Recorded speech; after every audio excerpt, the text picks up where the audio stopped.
Groups ఫలితాలు విడుదల చేయడానికి టీజీపీఎస్సీ సిద్ధమవుతోంది. గ్రూప్ 1 విషయంలో సుప్రీంకోర్టు గ్రీన్ సిగ్నల్ ఇవ్వడం, రాష్ట్రంలో ఎస్సీ వర్గీకరణ అమలుకు అసెంబ్లీ తీర్మానం చేయడంతో ఉద్యోగాల భర్తీకి లైన్ క్లియర్ అయింది. పెండింగ్ లో ఉన్న రిజల్ట్స్ ను వర్గీకరణ అమలు చేసి ఇవ్వనుంది టీజీపీఎస్సీ.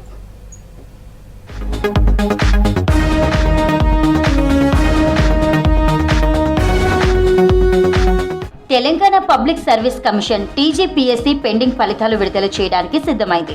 గ్రూప్స్ ఫలితాలు వెంటనే విడుదల చేయాలని చూస్తోంది. గ్రూప్ 1 విషయంలో సుప్రీంకోర్టులో కొందరు జీవో 29 పై స్పోర్ట్స్ కోటా ఉద్యోగాల భర్తీపై పిటిషన్ వేశారు. అయితే సుప్రీంకోర్టు 2 రోజుల క్రితమే గ్రూప్ 1 పై వేసిన పిటిషన్లను డిస్మిస్ చేసింది. దీంతో గ్రూప్ 1 ఫలితాలు ఇవ్వడానికి టీజీపీఎస్సీకి లైన్ క్లియర్ అయింది.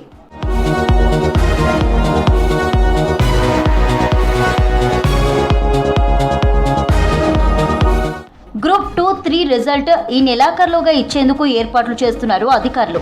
ఇప్పటికే ఓఎంఆర్ పేపర్ల స్కానింగ్ పూర్తయింది. మార్కుల జాబితాను సిద్ధం చేసినట్లు సమాచారం.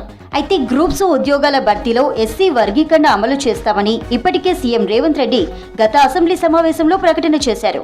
ఎస్సీ వర్గీకరణ తీర్మానం అసెంబ్లీలో ప్రవేశపెట్టడంతో గ్రూప్స్ ఫలితాల విడుదలకు లైన్ క్లియర్ అయినట్లు తెలుస్తుంది.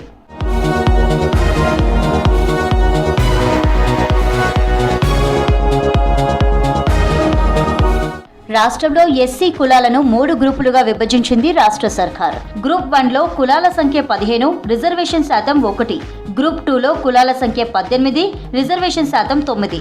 గ్రూప్ 3లో కులాల సంఖ్య 26, రిజర్వేషన్ శాతం 5గా నిర్ధారించింది. మొత్తం 15% రిజర్వేషన్ వచ్చేలా వర్గీకరణ చేసింది. టీజీపీఎస్సీ భర్తీ చేసే ఉద్యోగాల్లో ఎస్సీ వర్గీకరణ అమలు చేయనుంది ప్రభుత్వం. రోస్టర్ పాయింట్ ప్రకారం నియామకాలు ఉండనున్నాయి. ఎవరైనా గ్రూప్ 1 కేటగిరీలో లేకుంటే గ్రూప్ 2 కేటగిరీలో వారికి ఛాన్స్ ఇస్తారు.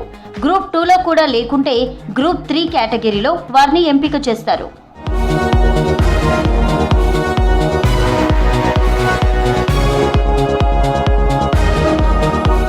ఇక మార్చి నెలాఖరులోపు గ్రూప్ 1 రిక్రూట్మెంట్ ప్రక్రియ పూర్తి చేసే పనిలో టీజీపీఎస్సీ ఉన్నట్లు తెలుస్తోంది.